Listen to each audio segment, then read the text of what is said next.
mendukung penuh perjalanan, justru karena ada momen-momen yang diambil, ada tulisan-tulisan yang ditulis itu jadi semua itu jadi tampak lebih bahagia ya, maksudnya lebih kenangannya tuh lebih ada gitu.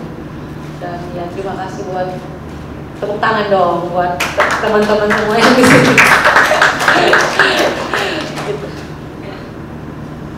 Ada yang mau bertanya? Silakan. Enggak, silakan dong. Grace, bisa diceritain nggak momen kamu ngadepin alhamdulillah momen pensiun sekarang? Kamu kalau di final Olimpiade kamu bilang kamu bisa tidur nyenyak 10 jam. Kalau Nggak bisa tidur. Seriusan jam 3, ada jam 3 apa jam 4 gitu. Saya nggak bisa tidur aja pokoknya. Bangun jam jam 6, 2 jam, 3 jam. Bingungnya tuh nggak tahu ya, mixed feeling. Kalau di Olimpiade saya bingung juga bisa tidur lebih nyenyak gitu walaupun menghadapi final, tapi ini tuh rasanya campur aduk lebih daripada final Olimpiade saya rasa. Terus juga persiapan juga, terus lebih kepada momen tahu di mana pada akhirnya saya bisa mengumumkan saya pensiun gitu. Jadi itu yang membuat saya sangat mixed feeling, banyak pikiran jadinya, aduh gimana ya gitu deh. Gitu sih. Oke, ada lagi? Ya, silakan Mbak. Grace, tadi kalau dengerin kata Kemenpora katanya mungkin Grace Napoli setelah pensiun sebagai atlet mungkin tidak akan jauh larinya daripada dunia bulu tangkis. Mungkin apa rencananya ke depan setelah ini? Seperti yang memang saya jelaskan sebelumnya, memang untuk bulu tangkis, untuk olahraga Indonesia pasti tidak akan jauh-jauh karena saya dibesarkan di olahraga, khususnya bulu tangkis. Tapi karena hidup kan penuh dengan musim ya, maksudnya sekarang juga saya sudah menikah, otomatis ada kepentingan keluarga juga yang harus saya jalani. Juga saya udah lama nggak pulang ke rumah, maksudnya untuk tinggal bareng keluarga. Jadi itu hal-hal itu yang membuat saya, hal-hal itu yang saya kangenin dari dulu. Jadi puji Tuhan masih diberikan kesehatan. Jadi hal itu yang ulang ini saya mau prioritasin keluarga dulu. Selanjutnya kedepannya kita bicarakan lagi nanti, pasti akan ada sih pesan-pesan. Ya, ada lagi? Ya, Mas silakan.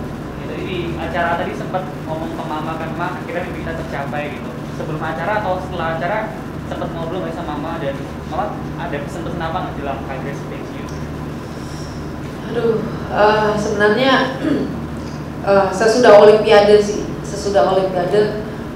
yang saya udah ngobrol sama Mama juga, bahwa Mama juga sering bilang, aduh dia nangis juga, saya nangis terharu ya, nangis bahagia, akhirnya bisa lihat anaknya ada di prestasi yang tertinggi gitu. Dan yang tadi speech itu karena beberapa hari sebelumnya saya nggak spend time, dia juga baru pulang dari Manado, jadi saya juga belum banyak waktu bicara dengan dia. Tapi beliau itu sudah sangat legowo hatinya. Bahkan dulu yang membuat saya jadi lebih terharu lagi waktu saya juga kayaknya bilang saya kayak pengen pensiun gitu. Dan sebelumnya ya tahun 2016-2017 dia bilang nggak apa-apa, udah cukup kamu. Jadi apapun yang saya raih itu sudah cukup buat dia. Apalagi tapi nggak taunya ditambah sama Tuhan yang lebih besar lagi gitu sebelum menyatakan pensiun. Jadi nggak ada kata lain selain bersyukur.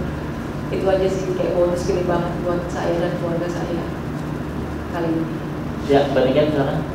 Halo Kak Grace, selamat siang dulu. Ya. Kak mau tanya, Kak, karena juga sekarang kalau tidak salah dari komisi dari atlet dari bidang pendidikan ya Kak, nah jobdesk ini seperti apa ke depan, dan apakah sekarang kan lagi fokus dengan keluarga, tersirat nggak sih Kak untuk jadi pelatih, itu yang pertama. Nah yang kedua nih Kak, tadi kan juga ada meet and greet, dan kalau tidak salah atas omongan Kak Grace ini, apa sih Kak arti pelunar bagi Kakak? Terima kasih. Iya, nah makanya ini komisi atlet ini adalah bagian salah satu bentuk dari kepedulian saya terhadap bulu tangkis, lebih khususnya bulu tangkis dunia. Karena sehabis Olimpiade memang, atau sebelum Olimpiade, banyak dari BWF, dari Vice Presidennya bilang bahwa Grace, kamu boleh ya, kayaknya kamu good role model untuk bisa ngisi tempat ini, mau ya untuk kami ke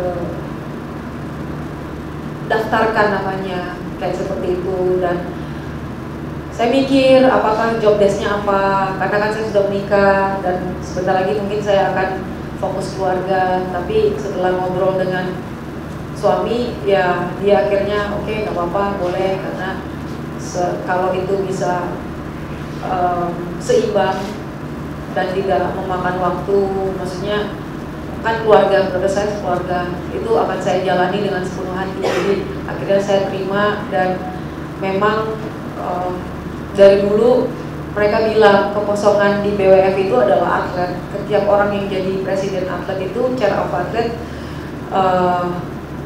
bukan dari pemain-pemain top, pemain-pemain level dunia gitu. Pasti karena pemain-pemain dari level dunia atau top itu kita nggak ada banyak waktu untuk bisa ngurusin ngurusin banyak hal, ngurusin atlet, belum lagi misalnya ada masukan apa, nah itu kan itu harus benar-benar atlet yang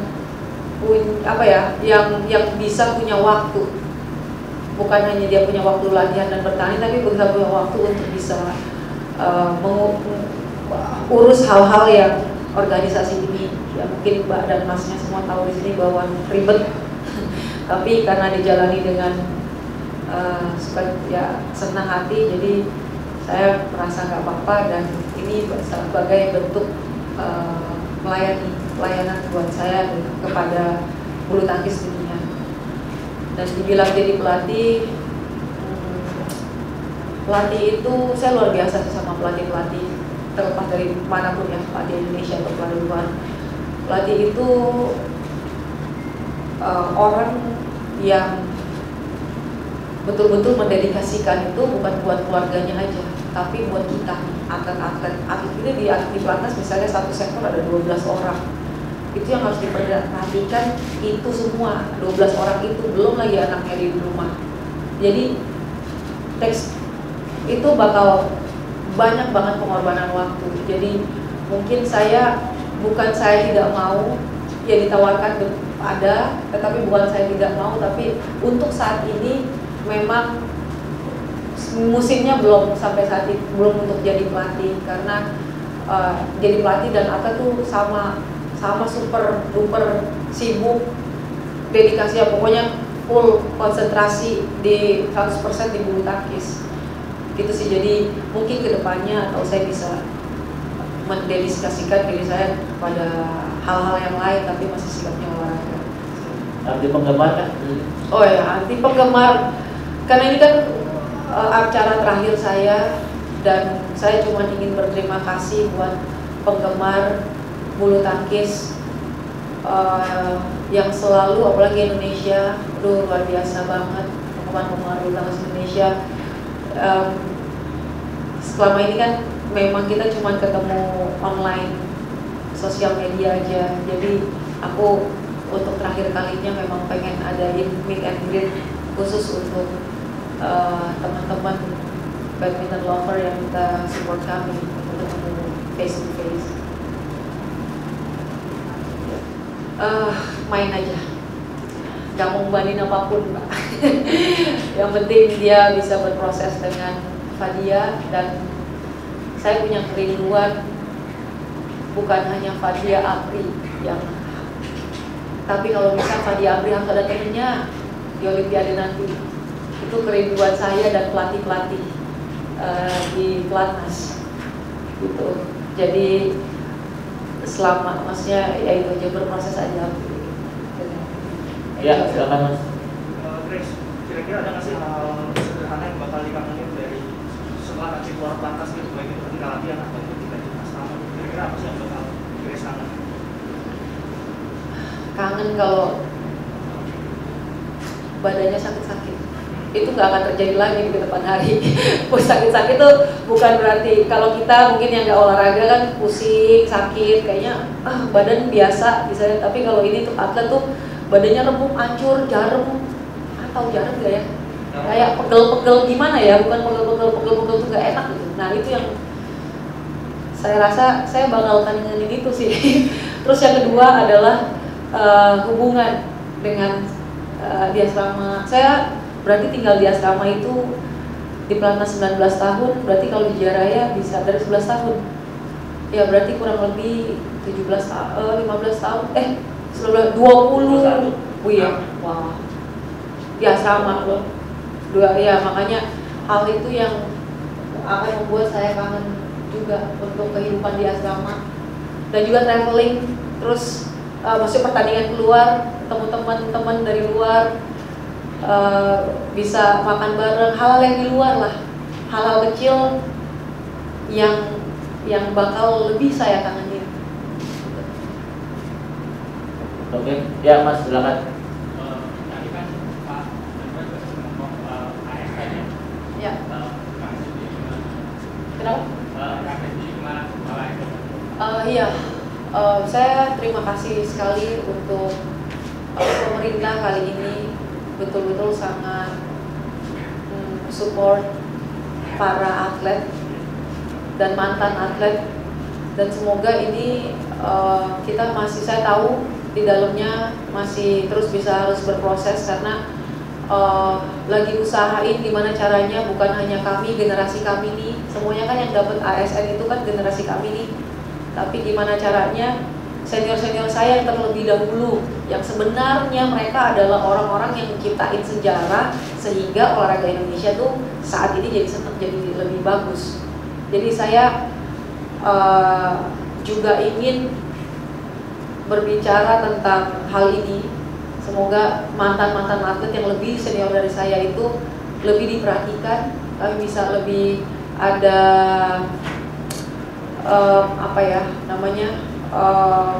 bukan hanya ASN tapi hal-hal yang bisa juga ASN bagi pemain-pemain mantan atlet yang dulunya sudah berprestasi lebih dulu gitu. Jadi saya berpesan, saya bisa bilang berpesan kepada pemerintah, dan saya justru terima kasih karena kami ini udah ditanggung jadi ASN, jadi kami bersyukur juga untuk itu.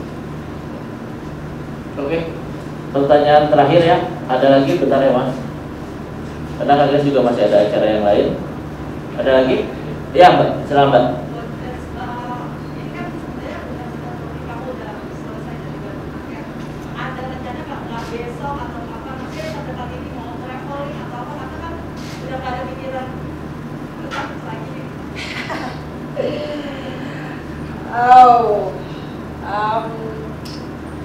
Sebenarnya kan saya sejujurnya saya jadi atlet dalam beberapa tahun terakhir ini bukan hanya jadi atlet, tapi saya sedang merintis usaha-usaha saya yang saya lagi jalani saat ini, karena saya tahu jadi atlet ya ada masa tenggangnya, tapi saya juga mau coba untuk kira-kira 6-7 tahun belakangan inilah saya lagi mencoba untuk bukan mencoba sih, sedang lagi menjalani usaha-usaha saya. Jadi